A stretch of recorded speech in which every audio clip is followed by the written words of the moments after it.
Presiden Prabowo Subianto mengambil langkah tegas dengan menghapus proyek besar Pantai Indah Kapuk, PIK, 2 Tropical Coastline dari daftar proyek strategis nasional, PSN. Keputusan tersebut menandai perubahan signifikan dalam arah kebijakan pembangunan nasional, khususnya di sektor properti dan infrastruktur pesisir. Kebijakan ini tertuang dalam Peraturan Menteri Koordinator Bidang Perekonomian, Permenko, Nomor 16 Tahun 2025, yang merupakan perubahan ke-8 atas Permenko Nomor 7 Tahun 2021 tentang perubahan daftar PSN.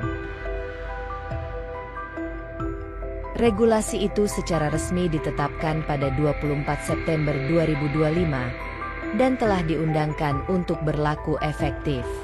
Dalam belai tersebut, proyek PIK 2 Tropical Coastline yang sebelumnya menjadi bagian dari deretan proyek unggulan di bawah koordinasi pemerintah pusat, resmi dihapus dari daftar PSN. Hal ini berarti proyek tersebut tidak lagi mendapatkan fasilitas khusus berupa kemudahan perizinan, dukungan fiskal, maupun pengawalan lintas kementerian. Proyek PIK 2 Tropical Coastline merupakan salah satu proyek prestisius milik konglomerat Sugianto Kusuma, atau yang lebih dikenal dengan nama Aguan, melalui Agung Sedayu Group dan Salim Group. Kawasan ini digadang-gadang sebagai pengembangan superblok pesisir berskala internasional yang mencakup hunian, bisnis, dan pariwisata. Namun, penghapusan proyek tersebut dari daftar PSN menandai adanya perubahan pandangan pemerintah terhadap arah pembangunan yang berorientasi pada kepentingan publik dan keseimbangan lingkungan. Pemerintah dinilai mulai lebih selektif dalam menentukan proyek mana yang benar-benar membawa manfaat langsung bagi masyarakat luas. Langkah Presiden Prabowo ini sekaligus menjadi sinyal kuat bahwa pemerintah ingin menegakkan prinsip keadilan pembangunan, bukan hanya memfasilitasi kepentingan para pengusaha besar. Beberapa pengamat menilai, keputusan ini mencerminkan keberpihakan terhadap rakyat, terutama dalam konteks tata ruang pesisir yang semakin padat dan sensitif secara ekologis. Sebelumnya, proyek PIK 2 mendapat sorotan publik karena aktivitas reklamasi yang diduga berdampak terhadap lingkungan pesisir Jakarta dan Tangerang. Beberapa kelompok masyarakat dan aktivis lingkungan telah berulang kali menyuarakan kekhawatiran atas hilangnya ekosistem mangrove, serta ancaman abrasi yang meningkat. Dengan dihapusnya status PSN, proyek ini tidak lagi memperoleh keistimewaan dalam hal perizinan atau pengawasan pemerintah pusat. Artinya, semua tahapan pembangunan harus mengikuti prosedur reguler, termasuk izin lingkungan, tata ruang, dan kelayakan sosial ekonomi. Pemerintah melalui Kementerian Koordinator Bidang Perekonomian menegaskan bahwa keputusan ini diambil berdasarkan evaluasi komprehensif terhadap kinerja, manfaat, dan dampak dari setiap proyek yang masuk dalam daftar PSN. Kami meninjau ulang seluruh proyek yang tidak lagi sejalan dengan prioritas pembangunan nasional, ujar salah satu pejabat di Kemenko Perekonomian. Sumber di lingkaran pemerintahan menyebutkan, Presiden Prabowo ingin memastikan bahwa proyek-proyek strategis benar-benar memberikan nilai tambah bagi negara, bukan sekadar keuntungan bagi kelompok tertentu. PSN adalah simbol keadilan pembangunan, bukan fasilitas bagi korporasi, ujar sumber tersebut. Keputusan ini pun memunculkan beragam reaksi dari berbagai pihak. Sebagian besar aktivis lingkungan menyambut baik langkah pemerintah, karena dianggap sebagai kemenangan bagi ekosistem pesisir dan masyarakat yang terdampak. Sementara itu, kalangan bisnis memandang keputusan ini bisa menjadi preseden yang perlu diwaspadai. Beberapa pengusaha menilai kebijakan penghapusan mendadak berpotensi menimbulkan ketidakpastian investasi, terutama di sektor properti skala besar. Namun, para ekonom berpendapat bahwa langkah ini justru memperkuat disiplin kebijakan pembangunan nasional, di mana proyek PSN harus memenuhi kriteria strategis, inklusif, dan berorientasi pada manfaat publik.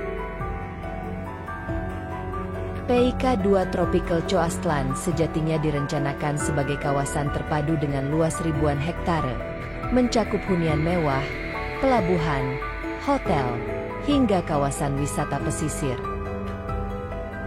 Proyek ini bahkan sempat digadang menjadi the next Singapore of Indonesia. Meski demikian, sejak awal proyek ini tak lepas dari kontroversi, isu reklamasi, penggusuran warga pesisir, serta perubahan ekosistem laut menjadi bahan kritik yang terus mengemuka. Kini, dengan pencabutan status PSN, proyek tersebut harus berjalan tanpa dukungan langsung pemerintah pusat. Langkah ini juga dipandang sebagai bagian dari komitmen Presiden Prabowo dalam menata ulang arah pembangunan ekonomi nasional agar lebih berkelanjutan dan adil. Dalam berbagai kesempatan, Prabowo menekankan bahwa pembangunan tidak boleh mengorbankan lingkungan dan kesejahteraan masyarakat kecil.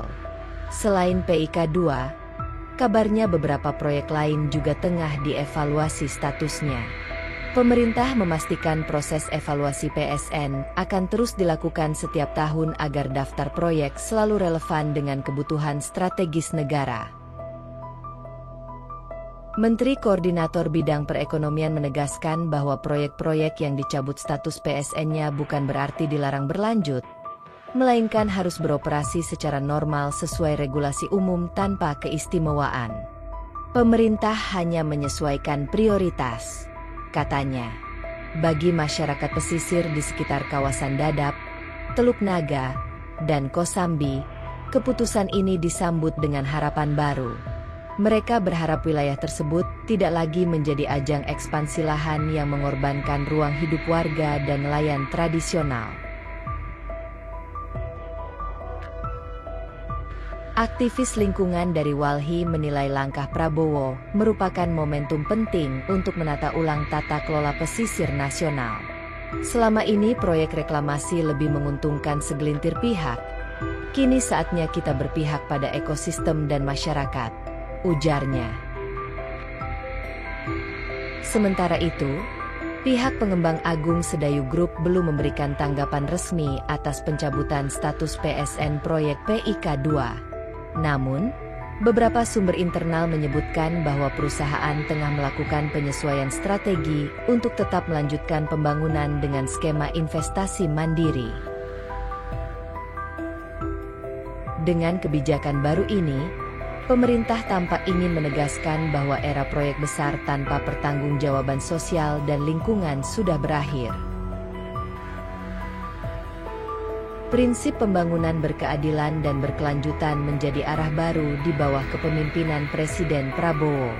Keputusan penghapusan PIK 2 Tropical Coastline dari daftar PSN sekaligus mempertegas komitmen pemerintah untuk menempatkan rakyat dan lingkungan sebagai prioritas utama dalam pembangunan nasional. Langkah ini menjadi simbol keberanian politik dan arah baru kebijakan ekonomi Indonesia. Dan kini, publik menantikan bagaimana langkah lanjutan pemerintah dalam memastikan setiap proyek strategis benar-benar membawa manfaat nyata bagi bangsa dan negara, bukan hanya bagi segelintir elit ekonomi. Keputusan Presiden Prabowo ini juga dianggap sebagai bentuk keberanian untuk membenahi warisan kebijakan lama yang dinilai terlalu memberi ruang bagi pengembang besar tanpa memperhatikan keseimbangan ekologis. Pemerintah tampak ingin memastikan bahwa pembangunan pesisir tidak hanya berorientasi pada profit, tetapi juga pada ketahanan lingkungan dan keberlanjutan jangka panjang.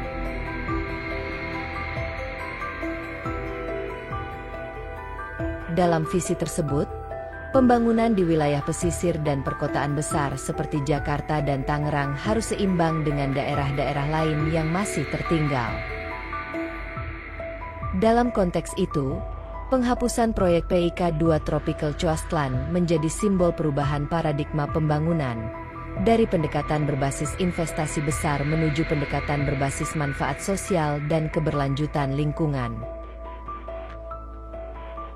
Menurut sejumlah analis kebijakan publik, keputusan ini juga memperkuat citra pemerintah yang tegas terhadap para pengembang besar. Di tengah kekhawatiran publik mengenai praktik oligarki ekonomi, langkah ini menunjukkan bahwa pemerintah tidak segan memotong keistimewaan proyek besar bila terbukti tidak memberikan manfaat nyata bagi negara. Beberapa kalangan juga menyoroti bahwa penghapusan proyek tersebut bisa menjadi peluang bagi pemerintah daerah untuk menata ulang perizinan dan tata ruang di wilayah pesisir utara Jakarta dan Tangerang. Dengan tidak adanya perlindungan status PSN, kewenangan pengawasan daerah bisa diperkuat. Selain itu, para akademisi menilai kebijakan ini merupakan bagian dari strategi jangka panjang Prabowo dalam mengembalikan kedaulatan ruang laut dan pesisir kepada negara. Selama ini, sebagian proyek reklamasi dianggap terlalu banyak melibatkan pihak swasta tanpa kontrol pemerintah yang ketat. Langkah Prabowo juga diartikan sebagai upaya menjaga keseimbangan antara pembangunan ekonomi dan ketahanan pangan pesisir. Sebab, banyak wilayah reklamasi mengakibatkan berkurangnya area tangkap nelayan serta rusaknya habitat alami ikan dan udang. Dari sisi sosial, keputusan ini memberi angin segar bagi masyarakat nelayan tradisional yang selama bertahun-tahun merasa tersisih oleh pembangunan besar. Mereka berharap pemerintah akan lebih aktif melibatkan warga pesisir dalam perencanaan kebijakan ke depan. Di sisi lain, keputusan ini menuntut pemerintah untuk menghadirkan alternatif pembangunan yang produktif dan ramah lingkungan. Misalnya, dengan mengembangkan industri perikanan modern, ekowisata mangrove, dan ekonomi biru yang berkelanjutan. Pemerintah kini tengah mempersiapkan evaluasi menyeluruh terhadap seluruh proyek PSN di sektor properti dan reklamasi. Setiap proyek akan ditinjau berdasarkan dampak sosial, ekonomi, dan ekologinya. Proyek yang tidak memenuhi syarat akan dipertimbangkan untuk dihapus. Sama seperti PIK 2, para pengamat memprediksi, kebijakan ini bisa menjadi momentum untuk membangun tata kelola baru proyek strategis nasional. Pemerintah diharapkan memperjelas kriteria PSN agar tidak dimanfaatkan oleh pihak-pihak tertentu untuk mendapatkan fasilitas dan keistimewaan tanpa tanggung jawab sosial. Keputusan Presiden Prabowo juga dipandang sebagai pesan politik yang kuat kepada para konglomerat bahwa pemerintah berada di pihak rakyat. Ini menjadi ujian awal bagi hubungan antara pemerintah dengan dunia usaha besar dalam kerangka pembangunan nasional. Meski demikian, beberapa investor asing dikabarkan masih menunggu kejelasan kebijakan lanjutan pemerintah terhadap proyek-proyek besar lain. Mereka berharap pemerintah tetap konsisten memberikan kepastian hukum, meskipun arah kebijakan lebih pro lingkungan. Kementerian Investasi menegaskan bahwa penghapusan proyek dari PSN tidak berarti menutup peluang investasi, melainkan memastikan agar investasi berjalan secara etis, transparan, dan tidak merugikan kepentingan publik. Dengan begitu, keputusan ini bisa menjadi contoh keseimbangan antara kepentingan ekonomi dan moralitas pembangunan. Pemerintah ingin memastikan bahwa pertumbuhan ekonomi tidak dibangun di atas kerusakan lingkungan atau pengorbanan rakyat kecil. Pada akhirnya, penghapusan proyek PIK 2 Tropical Coastline dari daftar PSN bukan sekadar keputusan administratif, melainkan pernyataan arah baru kebijakan nasional, bahwa pembangunan Indonesia di bawah kepemimpinan Presiden Prabowo Subianto harus berpihak pada keadilan, keberlanjutan, dan kedaulatan rakyat.